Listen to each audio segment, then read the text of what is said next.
Morning students, we are on to the next video of haloarenes or haloalkanes, and today we are going to discuss about the preparation of haloarenes.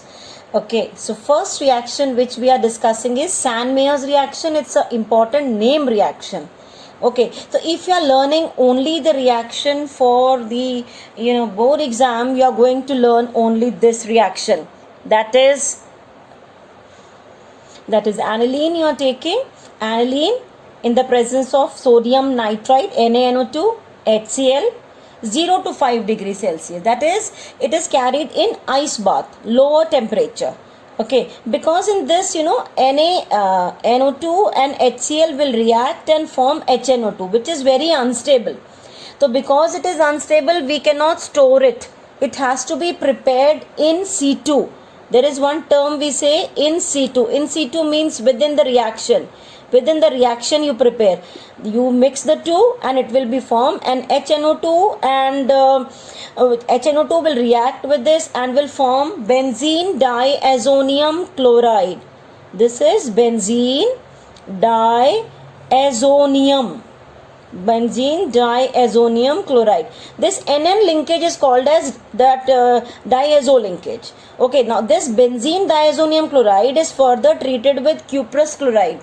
Okay, or you can simply write CuCl. HCl. Okay, you can write CuCl HCl.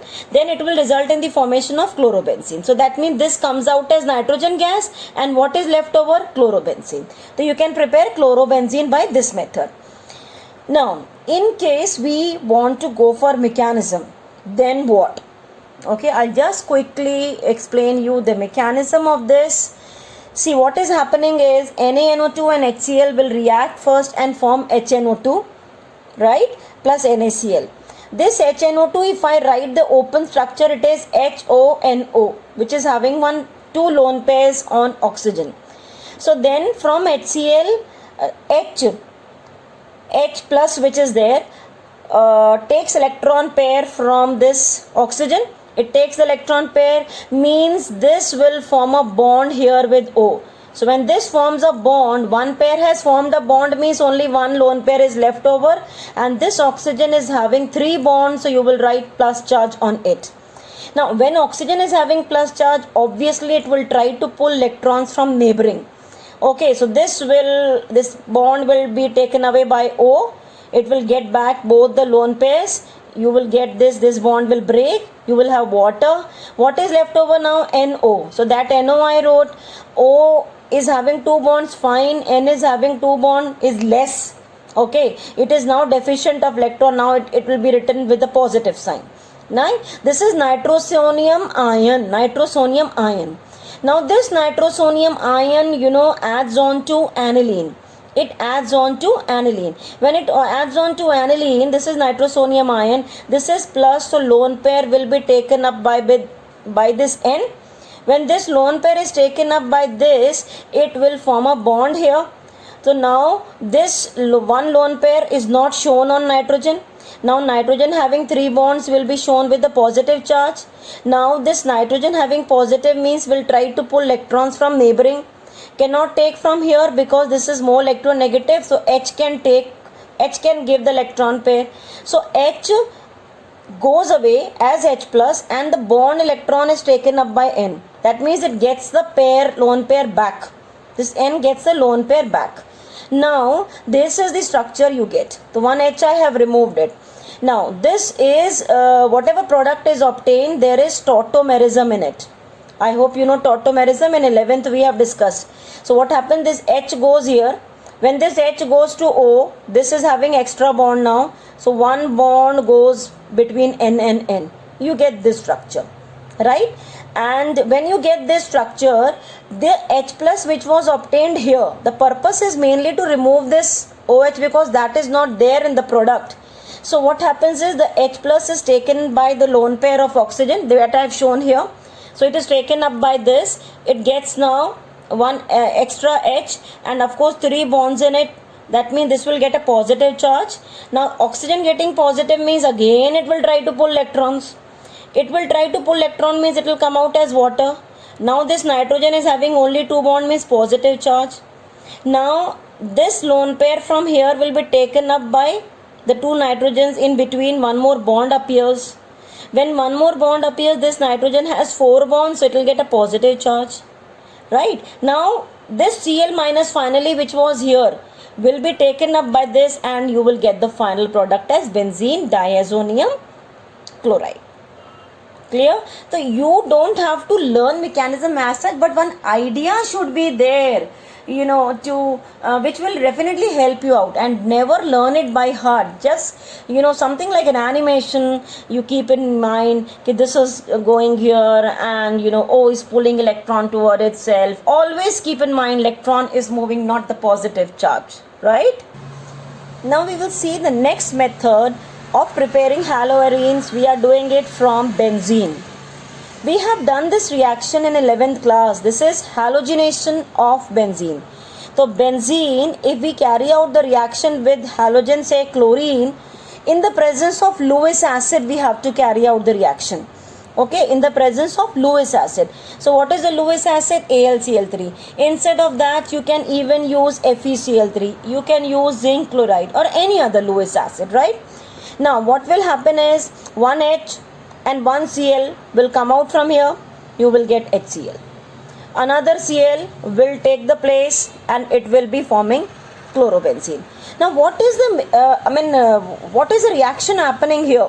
This is electrophilic substitution reaction. Electrophilic substitution. What is electrophile in it? The electrophile is Cl plus. What is electrophile? Cl plus.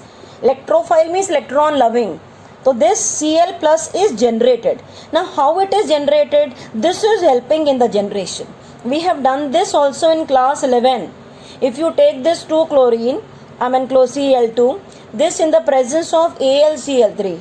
First it will take, now this is a Lewis acid, mean it will try to pull that Cl from here. It will try to pull Cl from here with the electrons. So what it will get? It will get one more Cl and will form AlCl4 minus, and you will get this Cl plus. Okay, now what is this Cl plus? It is chloronium ion that is generated. So that is the first step. What is the first step? Generation of the electrophile. Now once the electrophile is generated, what is the second step? You have this benzene ring. To that benzene ring, that Cl plus will attack. So what is this in need of? It is in need of electrons from here. It will take that pi electron from here. Both the electrons will be taken away by this, and it will form a bond. So remaining all bonds I will put like this only.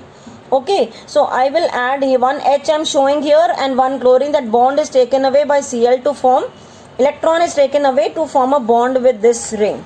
Now this is now deficient of electron, so it will get a positive charge.